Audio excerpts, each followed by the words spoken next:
एक बार एक छोटे से गांव में राज नाम का एक लड़का रहता था। राज अपने हंसमुख स्वभाव और दूसरों की मदद करने की इच्छा के लिए जाने जाते थे। वह अपनी माँ के साथ रहता था और उनके मामूली खेत में काम करता था, जिससे उन्हें उनकी बुनियादी जरूरतें पूरी होती थीं। एक दिन जब राज खेतों में काम कर रहा था, तो उसने देखा कि मिट्टी में कुछ चमकदार चमक रहा है। जिज्ञासा ने उसे बेहतर किया और उसने सोने के सिक्कों के एक छोटे से बैग का पता लगाते हुए और खोदा। राज की आंखें उत्साह से चौड़ी हो गई, क्योंकि उसने खजाने को अपने हाथों में पकड़ रखा था।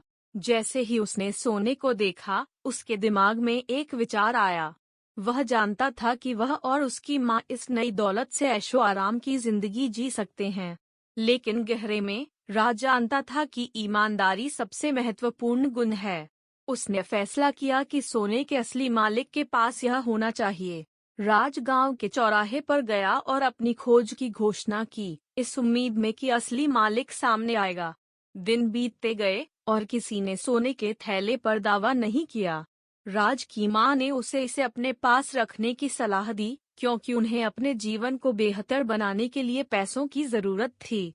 हालांकि राज सही मालिक को खोजने के अपने फैसले पर अडिग रहा।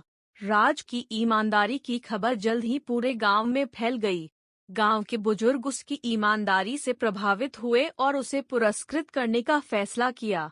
उन्होंने एक बैठक की और घोषणा की कि सोना राज को दिया जाएगा, क्योंकि उसने खुद को एक ईमानदार और भरोसेमंद व्यक्ति साबित कर दिया था।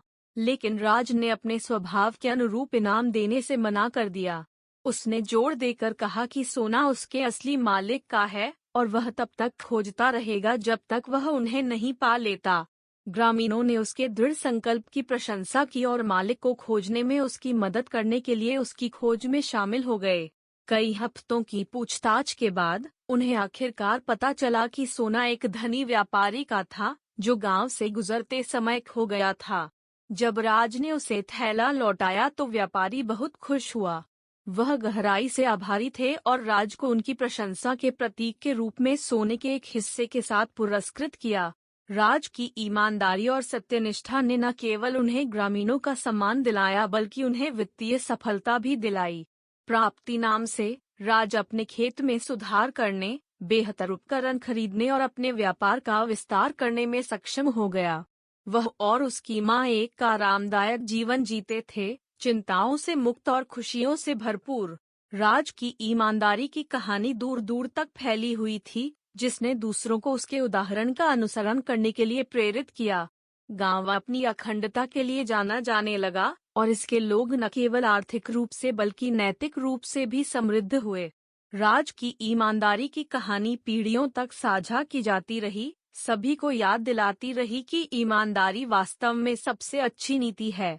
और इसलिए कहानी का नैतिक यह है कि ईमानदारी एक मूल्यवान गुण है, जो न केवल व्यक्तिगत तृप्ति लाता है बल्कि दूसरों का सम्मान और प्रशंसा भी देता है।